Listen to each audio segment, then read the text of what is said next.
troublemaker when other brands started copying me and my companies.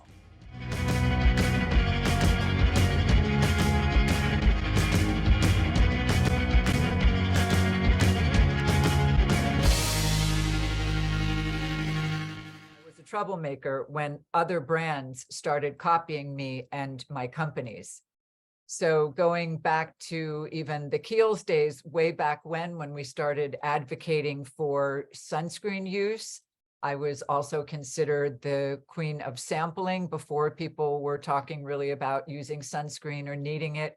And also back before people regularly gave samples, we talked about patch testing. All of these things were things that I had innovated with my family at Kiehl's, and we noticed other brands copying us. And one of the great things that I'm so happy to have been copied for was our investment of energy, time, resources, thought into community service.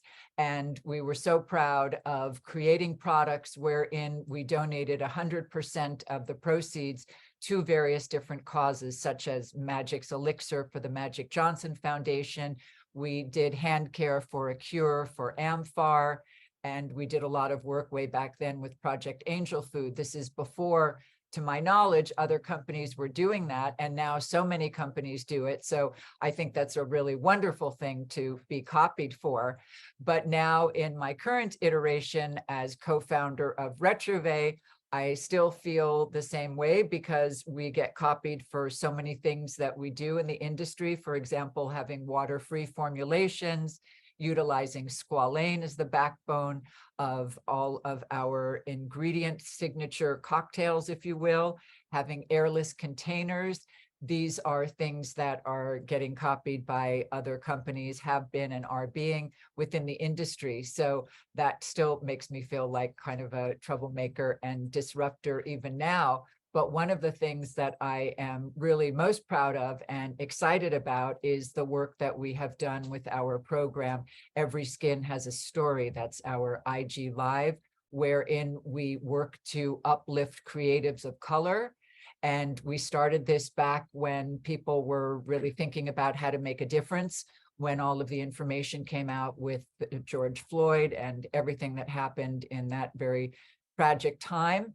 And we were the first company to sign on with Beverly Johnson for the Beverly Johnson rule, wherein companies agreed to accept the challenge and promise that we will seek diversity within our interviewing process. So I was very excited to be a disruptor, if you will, being the first company to sign on to that. But through our show that we continue now, we have been able to keep this legacy ongoing of trying to uplift and amplify important voices of diversity within our community and hope to make a difference through that.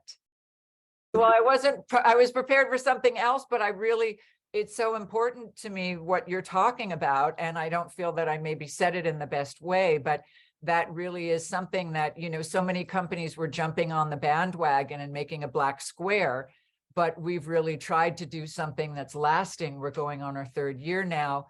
And just, keeping with the messaging and keeping with the diversity training. We are a small company. So I'm really proud of the investment that we've made in terms of our staff and also our HR and the show and other things like that for a small company. And I hope that we continue to, let's call it inspiring instead of copying.